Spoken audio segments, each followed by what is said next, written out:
മൂന്നാറിൽ ഇന്നലെ night stay ചെയ്തു. ഇവിടെ വന്നിട്ട് ഇപ്പോൾ ഞങ്ങൾ ബ്രേക്ക്ഫാസ്റ്റ് കഴിക്കാൻ കയറിയാണ്. ഇവിടെ അന്വേഷിച്ചപ്പോൾ നല്ലൊരു ഹോട്ടലാണ് പറഞ്ഞത്, ഗുരുഭവൻ. അപ്പോൾ അങ്ങനെ ഗുരുഭവനിൽ ഞങ്ങൾ ബ്രേക്ക്ഫാസ്റ്റ് കഴിക്കാൻ കയറുക. ഫാമിലിയൊക്കെ അകത്തുണ്ട്. ഇത് തിരക്കൊന്നുമില്ല, പക്ഷേ നല്ല ഹോട്ടലാണ്, നല്ല ഫുഡായിരുന്നു, നല്ല സാമ്പാർ, നല്ല ഇഡ്ഡലി, നല്ല അടിപൊളി സാധനങ്ങളായിരുന്നു. അപ്പോൾ ഇവിടെ കഴിച്ചുകൊണ്ടിരിക്കുന്നത് നല്ല അടിപൊളിയായിരുന്നു കേട്ടോ. മൂന്നാറിൽ ഇപ്പം ചെറിയൊരു മഴ പെയ്തുകൊണ്ടിരിക്കുകയാണ്. ഞങ്ങൾ ടൗൺ ഇങ്ങോട്ട് മാറി മാട്ടുപ്പെട്ടിയിലോട്ട് പോകാം. മാട്ടുപ്പെട്ടി ഡാം കാണാൻ വേണ്ടി പോവാണ്. മാട്ടുപ്പെട്ടിക്ക് ഇവിടുന്ന് 7.5 കിലോമീറ്റേഴ്സ് ഉണ്ട്. അങ്ങനെ മാട്ടുപ്പെട്ടി ഡാമിൽ വന്നിരിക്കുകയാണ്. ഇവിടെയും ചെറിയ മഴയുണ്ട്. ആ കാണുന്നതാണ് ഡാം. നമ്മളിപ്പോൾ മാട്ടുപ്പെട്ടി ഡാമിൻ്റെ മണ്ടയ്ക്കാണ് നിൽക്കുന്നത്. ഡാമിൽ വെള്ളം തടഞ്ഞു നിർത്തിയിരിക്കുന്നത് കാണാം. ഇതിൻ്റെ തന്നെ ജസ്റ്റ് ഓപ്പോസിറ്റ് സൈഡ് നോക്കിക്കോണം, അവിടെ ഒട്ടും വെള്ളമില്ല. ഈ വെള്ളം തടഞ്ഞ് ഇവിടെ നിർത്തിക്കുക, ഡാമിൽ തടഞ്ഞ് നിർത്തിക്കുകയാണ്. ഇതിൻ്റെ ഓപ്പോസിറ്റിൽ ഒട്ടും വെള്ളമില്ല. ഇത് കണ്ടോ, ഡാം തുറന്നു വിടാത്തതുകൊണ്ട് അതിൽ ഒട്ടും വെള്ളം ഒഴുക്കിയില്ല. ഡാമിൻ്റെ അകത്തോട്ട് വെള്ളം പോകില്ല. കുഞ്ഞൊരു വെള്ളം പോകാനുള്ളത് വഴി മാത്രമേ ഉള്ളൂ. അത് ഷട്ടറൊന്നും തുറന്നു വിട്ടിട്ടില്ല, വെള്ളപ്പൊക്കമൊന്നുമില്ല, ചെറിയ മഴയാറുന്നുണ്ടെന്നേ ഉള്ളൂ.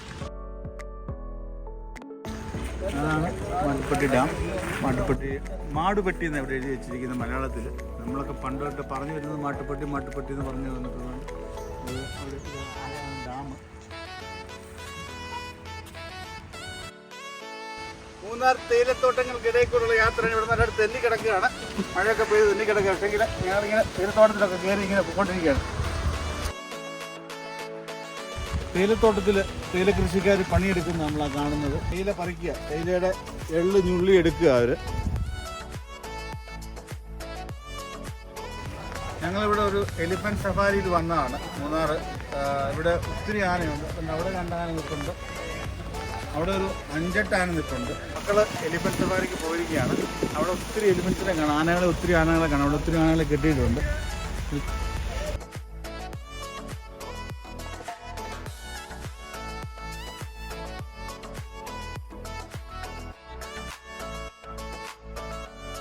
ആന സഫാരിയൊക്കെ കഴിഞ്ഞ് വന്നു. ഇനിയിപ്പം ഗവൺമെൻറ് ബൊട്ടാണിക്കൽ ഗാർഡൻ മൂന്നാർ ഇവിടെ കയറാൻ പോകണം. ഇത് താഴെ തുടങ്ങി ഗാർഡനൊക്കെ ഒന്ന് കാണാൻ പോകും. ഞങ്ങൾ ബൊട്ടാണിക്കൽ ഗാർഡൻ്റെ അകത്ത് കയറി ഇതിൻ്റെ ചെറിയ നടന്ന് എല്ലാം കൂടെ കാണാനാണ്. നല്ല രസമുണ്ടാവും.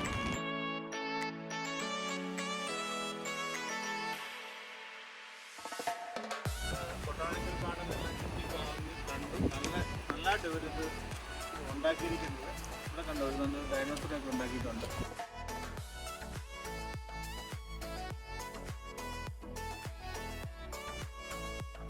ഞങ്ങൾ മൂന്നാറിൽ ഒരു വാട്ടർഫോൾസിൻ്റെ ഫ്രണ്ടിലാണ് നിൽക്കുന്നത്. ആറ്റിക്കടവ് വാട്ടർഫോൾസ്. അത് നമുക്ക് ദൂരെ കാണാൻ പറ്റും.